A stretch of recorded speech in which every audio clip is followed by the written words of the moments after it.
বিসমিল্লাহির রহমানির রহিম। হ্যালো বন্ধুরা, কেমন আছো তোমরা সবাই? আল্লাহর রহমতে আমি খুবই ভালো আছি। আজকে তোমাদেরকে আমি ঢেঁড়স ভাজি রেসিপি করে দেখাবো। একদমই সিম্পল একটি রেসিপি, অল্প সময়ের মধ্যে। আশা করছি তোমাদের কাছে ভিডিওটা খুবই ভালো লাগবে। তাহলে বেশি কথা বাড়াবো না, আর চলে যাচ্ছে একদম রেসিপিটিতে। এরপর দেখানো হচ্ছে ফার্স্টে পেঁয়াজ কুচি আর মরিচ কুচি কাটা হয়েছে। এরপর আমি আরও অন্যান্য আইটেম করব, এই কারণে আরও বেশি পেঁয়াজ কুচি, কাঁচামরিচ কুচিগুলো কেটে রাখা হয়েছে। এরপর সুন্দরভাবে ঢেঁড়সগুলো ধুয়ে প্রসেস করে নিয়ে আমি কেটে নিয়েছি। তোমরা জানো অলওয়েজ আমি সবসময় সব কিছু ধুয়ে প্রসেস করে নিয়ে কেটে তারপর রান্নাটা স্টার্ট করি। এরপর আমি কড়াইটা গরম করে নিয়েছি। তোমরা সবসময় চেষ্টা করবে কড়াইটা ভালোভাবে গরম করে তারপরে তেলটা সহ ভালোভাবে গরম করে নেওয়ার জন্য। সত্যি বলতে ঢেঁড়স ভাজি খেতে কিন্তু সবারই অনেক মজা লাগে।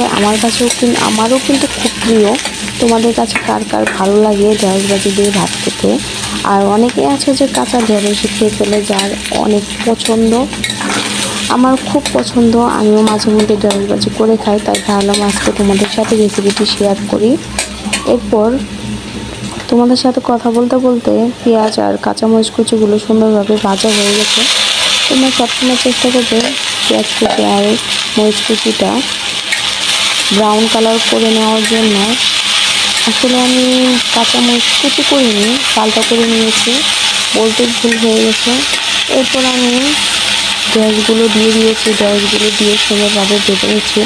তোমরা সবসময় চেষ্টা করবে ঢেঁড়স ভাজি হালকা আছে খুব তাড়াতাড়ি ভেজে নেওয়ার জন্য, একদম অল্প সময়ে ভেজে নেওয়ার জন্য। অনেকে আছে অনেক বেশি সময় নিয়ে ভাজে, তবে আমার কাছে কম ভাজলেই বেশি মজা লাগে। শুধু সেদ্ধটা হলেই হয়েছে, আর কিছু দরকার নেই। তবে আমি হলুদটা কিন্তু কমই দিয়েছি, আসলে মোবাইলে ফিল্টার দেওয়া ছিল, এই কারণে কালারটা একটু অন্যরকম এসেছে। দেখতে কিন্তু খুবই সুন্দর লাগছিল, আর কালারটা কিন্তু খুবই অসাধারণ ছিল। আর কালারটা সবুজ কালারও ছিল, তোমরা যেরকম চাও। আসলে দেখেছি, আসলে আমিও ভিডিওগুলো সব কিছুই আমিও ইউটিউব থেকে শিখেছি। আসলে আমার রান্নার মাস্টারই হচ্ছে ইউটিউব। যারা আসলে ইউটিউবটা করেছে তাদেরকে অনেক ধন্যবাদ জানাই। আসলে রান্না করতে খুবই আমার কাছে মজা লাগে, ভালো লাগে, খেতেও খুব টেস্ট হয়। আসলে তারা যেভাবে শেখায়, আর এখন আমিও তোমাদেরকে শেখাচ্ছি। সুন্দরভাবে সব কিছু ভেজে নেওয়া হয়ে যাচ্ছে আমার, ভাজা প্রায় শেষের দিকেই। এরপর আমার ভাজাটাও হয়ে এসেছে। তোমরা লবণ হলুদ সব কিছু ভালোভাবে পরিমাণ মতো দেওয়ার চেষ্টা করবে। আসলে পরিমাণ মতো না দিলে দেখা যায় কি লবণটা মাঝে মধ্যে বেশি হয়ে যায়। তোমরা ঢেঁড়স অনুযায়ী লবণ সব কিছু পরিমাণ মতো দিয়ে দিবে। আর হলুদটা দেওয়ার কম চেষ্টা করবে, তাতে সবুজ কালার থাকবে। আর আমার এই ভিডিওটা যদি তোমাদের কাছে ভালো লেগে থাকে অবশ্যই সাবস্ক্রাইব করে দিবে।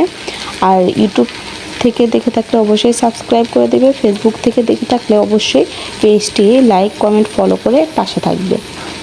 আজকে তাহলে তোমাদের কাছ থেকে বিদায় নিচ্ছি। সবাই ভালো থাকবে, সুস্থ থাকবে, আর পরবর্তী ভিডিওর জন্য পেজটি ফলো করে রাখবে। ইউটিউব থেকে দেখে থাকলে সাবস্ক্রাইব করে রাখবে। আল্লাহ হাফেজ।